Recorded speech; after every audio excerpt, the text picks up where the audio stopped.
నా పేరు శాండిల్య, బజరంగ సంయోజక శ్రీకాళహస్తి. ఈరోజు తిరుపతిలో రాధామోహన్ స్వామి పిలుపు మేరకు ఈ ర్యాలీకి రావడం జరిగింది. రాధామోహన్ గారు ఎప్పుడు చెప్తుంటారు, ఎక్కడెక్కడైతే హిందువుల సంఖ్య తగ్గిందో అక్కడక్కడ దేశం ముక్కలైందని. ఒక ఆఫ్ఘనిస్తాన్ కోల్పోయాం, ఒక బంగ్లాదేశ్ని కోల్పోయాం, ఒక పాకిస్తాన్ కోల్పోయాం, ఒకప్పుడు శ్రీలంక కూడా ఉండేది, శ్రీలంకను కోల్పోయాం, మయన్మార్ను కోల్పోయాం.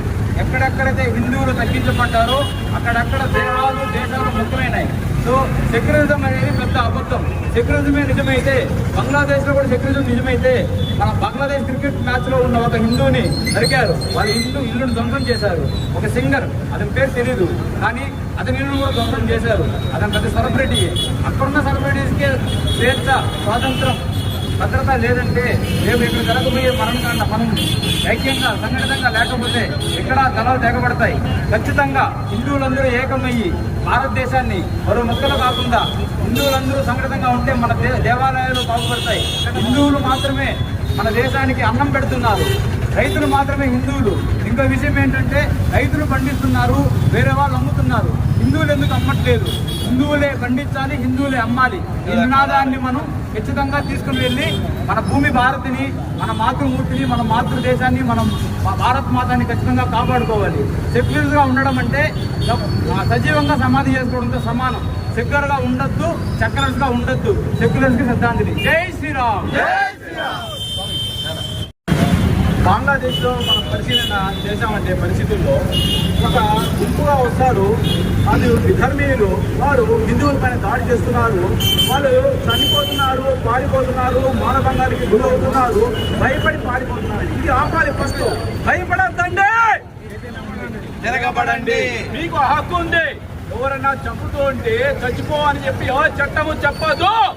ప్రతి ఒక్కరూ తిరగబడండి, ఆ హక్కు మీకుంది. మీరు కూడా ఎదుటివాడి మీద దాడి చేయొచ్చు, చెప్పవచ్చు, హక్కుని కాపాడుకోండి. అదే చెప్తుంది రైట్ టు ప్రైవేట్ డిఫెన్స్. కాబట్టి మీరు ఎప్పుడే కానీ ధైర్యంగా నిలబడండి, పారిపోవద్దు. పారిపోతే కుక్కలు అంటారు, ఎదురు తిరగండి, సింహాలుగా జీవించండి. అద్భుతంగా ఏం పేరు సురేష్ గారు చెప్పారు, నిలబడండి, తలబడండి. మన తిరుపతిలో చాలా బహిరంగంగా కూడా ఈరోజు అందరూ కూడా మన హిందువులందరూ కూడా కలిసి సమైక్యంగా పోరాటం స్టార్ట్ చేశారు. ఈ పోరాటం ఉద్రిక్తమవుతుందని కూడా ఈరోజు మనతో ఇంకొక అన్నదాడుతున్నాడు, ఆయన కూడా అడిగి తెలుసుకున్నాం. మీ పేరేంటి, మీరు ఈ పోరాటం ఎందుకు చేస్తున్నారు? నా పేరు కిరణ్ కుమార్, సనాతన ధర్మ పరిరక్షణ సమితి అధ్యక్షుడిని. ఇది పోరాటం ఫస్ట్ మానవులంతా బాగుండాలి, మనుషులు బాగుండాలని ఒక ఏకైక కోరిక కలిగినటువంటి, ప్రపంచంలో కోరుకునేది ఒకరే ఒకరు, సనాతన ధర్మానికి చెందినటువంటి వారు. ఈ రోజున బంగ్లాదేశ్ లో అదే సనాతన ధర్మం సంబంధించినటువంటి హిందువుల మీద జరుగుతున్న మారణ హోమాన్ని ఆపాలని, హిందువులను రక్షించాలని కోరుకుంటూ శాంతియుతంగా మేము ఇక్కడ ర్యాలీ నిర్వహించాం. ఒక బంగ్లాదేశే కాదు, పాకిస్తాన్ కావచ్చు, ఎక్కడైనా సరే ప్రపంచమంతా బాగుండాలి, మానవాళి బాగుండాలని కోరుకునే హిందువుల మీద దాడి జరుగుతోంది. ఇది ఏమాత్రం ఉపేక్షించేది కాదు. హిందువుల్ని కులాల వారిగా విభజించి కులాయాసంగా హిందుత్వాన్ని నాశనం చేయాలని చూస్తున్నారు. బంగ్లాదేశ్ లో ఇది ఏ కులం అని చూడట్లేదు, నువ్వు హిందువా కాదని చూస్తున్నారు. నువ్వు ఇక్కడ కులము పై కులమా, కింది కులమా, డబ్బున్నవాడా లేడని చూడట్లేదు. దొరికిన ప్రతి హిందువుని ఊచిపోతూ వస్తున్నారు, వారి మాన ప్రాణాలను ఆత్మలను దోచుకుంటున్నారు. ప్రతి హిందువు ఆలోచించాలి. మీకు ఇక్కడ మీ మధ్య ఘర్షణ లేపడం కోసమే కుల మతాలు చూపిస్తున్నారు, కానీ మిమ్మల్ని లేకుండా చేయాలనుకుంటే కులాలు అనేవి కూడరు. నేను సెలబ్రిటీని అడుగుతున్నా, గతంలో ఎక్కడో మయన్మార్ లో ఒక చిన్న సంఘటన జరిగితే ఎగిరారు. రీసెంట్ గా మన తెలంగాణ ముఖ్యమంత్రి అయితే వరుణ్ తేజ్ వాడు హీరో, సాయి ధర్మ తేజ్ హీరో ఒక తండ్రి కూతుర్ల మధ్య సంభాషణ కూడా వెటకారంగా మాట్లాడాడని దాని మీద ట్విట్టర్ కంప్లైంట్ చేశాడు. ఒరే నికృష్టుడా, అది ఎక్కడో అమెరికాలో జరిగినటువంటి వీడియో సంఘటన, అది ఎవరికో సంబంధించింది. బుద్ధి లేని వాళ్ళు ఇప్పుడు మాట్లాడారు, దాని మీద నువ్వు స్పందించావు, యావత్తు సినీ ప్రపంచం స్పందించింది. ఈ రోజు బంగ్లాదేశ్ లో ఊచకోతకు వస్తున్నారు. ఈవెన్ స్త్రీలు కూడా కలిసి, స్త్రీలు, పిల్లలు, నికృష్టులు, పిశాచులు కలిసి హిందువుల్ని మానవంగా చేసి నడి రోడ్ల నిర్దాక్షిణ్యంగా చంపుతుంటే ఈ సెలబ్రిటీలకి ఏమైంది? వీళ్ళ కళ్ళల్లో, వీళ్ళ చెవుల్లో ఏమి పెట్టుకొని ఉన్నారని అడుగుతున్నా. ఈ సెలబ్రిటీలకి వీళ్ళ సినిమాలు చూసేది 90% హిందువులే. హిందువులు అనే వాళ్ళు లేకపోతే ఈ రోజు ఈ సెలబ్రిటీలు అడక్క తినడానికి కూడా పనికిరారు. అట్లాంటి నికృష్టులు హిందువుల మీద ఇంత అరాచకాలు జరుగుతుంటే కనీసం నోరెత్తడం లేదు. ఒకే ఒక్కడండి మగాడు పవన్ కళ్యాణ్ ఫస్ట్ ట్వీట్ పెట్టాడు, హిందువుల మీద ఏమైనా జరిగితే నేను ఓర్చుకోను అని. పవన్ కళ్యాణ్ ఈవెన్ బీజేపీ కూడా స్పందించలేదు. ఇక్కడ ఆంధ్రప్రదేశ్ నుంచి పవన్ కళ్యాణ్ ఒక్కడే మగాడు, రాజకీయ నాయకుడు కాదండి, అతను హిందూ రక్షకుడు పవన్ కళ్యాణ్.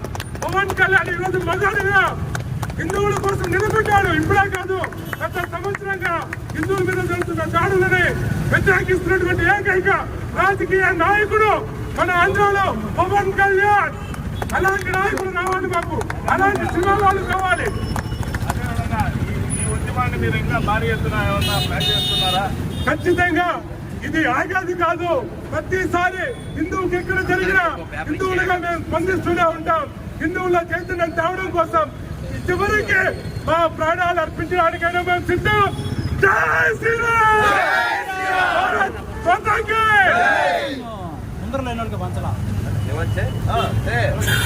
వారు కూడా ఎంతో బాధ ఆందోళనతో ఈరోజు మాట్లాడటం జరిగింది. అదేవిధంగా ఇక్కడ మన హిందూ మతంతో మన హిందూ మతం గెలవాలి, మనం చాలా స్ప్రెడ్ అవ్వాలంటూ కూడా ఇంకా కొంతమంది ఉన్నారు. వాళ్ళతో కూడా మాట్లాడదాం, వాళ్ళని అడిగి తెలుసుకుందాం. నమస్తే అండి. నమస్తే. మీరు ఈరోజు ఈ ర్యాలీ చేస్తున్నారు, ఎందుకు చేస్తున్నారు? నా పేరు మహేష్ బేగల, హిందూ ఉపాధ్యాయ సమితి జాతీయ అధ్యక్షుడు అండి. ఈరోజు ప్రపంచంలో హిందువులకు జరుగుతున్నటువంటి నరసంహారం అంటే చంపడము దాదాపు 711 సంవత్సరం నుంచి ఈరోజు 8 కోట్ల మంది హిందువులు చంపబడ్డారు. ఇది ఒక క్లాసికల్ ఎగ్జాంపుల్ ఫిగర్. దీన్ని అమెరికన్ ప్రొఫెసర్ బిల్ వార్నర్ చెప్పారండి. మన మీద కళ్ళు మూసుకొని మాట్లాడడం కాదు, నిజాలను నిర్భయంగా చెప్తున్నాము. 1947లో బంగ్లాదేశ్ విభజన సందర్భంగా అందరూ చెవులు రెక్కించుకొని తినండి. బంగ్లాదేశ్లో 34% హిందువులు ఉన్నారు. 1970 దేశ విభజన అంటే పాకిస్తాన్ విభజన సందర్భంగా వేలాది మంది, లక్షలాది మంది హిందువులు పారదోలితే అండమాన్లో వాళ్ళని సెటిల్ చేశారు. ఈరోజు అండమాన్ ఎంపీ ఎవరున్నారంటే బంగ్లాదేశ్ నుంచి పారిపోయి వచ్చినటువంటి ఒక కుటుంబానికి సంబంధించిన వ్యక్తి ఈరోజు అండమాన్ ఎంపీ. అట్లా 34% ఉన్నటువంటి వాళ్ళు 9% వచ్చేసారు. ఎక్కడ పోయినారు వీళ్ళందరూ? ఇది మనం గుర్తించాలా. తీవ్రమైనటువంటి ప్రశ్న. ఈరోజు 9% కూడా 0.9% వచ్చేంత వరకు మీరు కళ్ళు మూసుకోవద్దని సెక్యులర్ కోరుతున్నాను. సెక్యులరిజం అంటే అందరూ మెచ్చుకోవచ్చు, దొంగ సెక్యులరిజం పలకద్దండి, అబద్ధాల సెక్యులరిజం. ఇంకొక ముఖ్యమైన విషయం చెప్తాను. 1947లో పాకిస్తాన్లో 24% మంది హిందువులు ఉండేవాళ్ళు. ఈరోజు అక్కడ 2%, 0.2% అనేది డౌట్. ఆ శాతాన్ని దిగుతారు. ఈరోజు మన ప్రపంచంలో హిందువులు మేల్కొని ఏకీకృతం కాకపోతే, సంఘటన కాకపోతే భారతదేశంలో కూడా ఇదే పరిస్థితి. లేదు సార్, మేము భారతదేశంలో ఏం జరగదని మీరు అనుకుంటున్నారా? 1990లో ఇదే భారతదేశంలో 30,000 మంది ఒకే రోజు జనవరి 19వ తారీఖున చంపి వాళ్ళ స్త్రీలను సేకరించి 3 లక్షల మంది హిందువులకు కాశ్మీర్ నుంచి పారదోలారండి. ఇంత దురాగతాలు ఉన్నాయి. వీటి కోసం మేమందరూ ఇక్కడ ఉండే మన తిరుపతిలో ఉండే ప్రజలను వేడుకుంటున్నాము. ఆలోచించండి, మన హిందువుల కింద ఉండే భూమి జారిపోతుంది. ఆ జారిపోయే భూమిని మనం కాపాడుకుంటాం. దానికోసం ప్రయత్నం చేస్తున్నాం. భారత్ మాతా కీ! భారత్ మాతా కీ! అందరికీ నమస్కారం. ఛానల్ 1 తెలుగుకి స్వాగతం. ఈ రోజు అయితే మన తిరుపతి నగరంలో హిందూ మతాన్ని కాపాడాలంటూ మన స్వామి గారు అయితే మొత్తం ర్యాలీగా దాదాపు ఒక 50 మంది కూడా పైగానే ఈరోజు మన హిందూ మతస్థులు ఈరోజు 50 మంది రేపు బంగ్లాదేశ్ లో జరిగిన దారుణంపై ఈరోజు స్వామివారు పెద్ద ఎత్తున ర్యాలీ నిర్వహించడం జరుగుతుంది. స్వామివారు ఈ ర్యాలీ ఎందుకు నిర్వహిస్తున్నారని కూడా స్వామివారిని అడిగి తెలుసుకుందాం. స్వామి మీ పేరేంటి? జై శ్రీరామ్. ఎందుకు చేస్తున్నారు ర్యాలీ?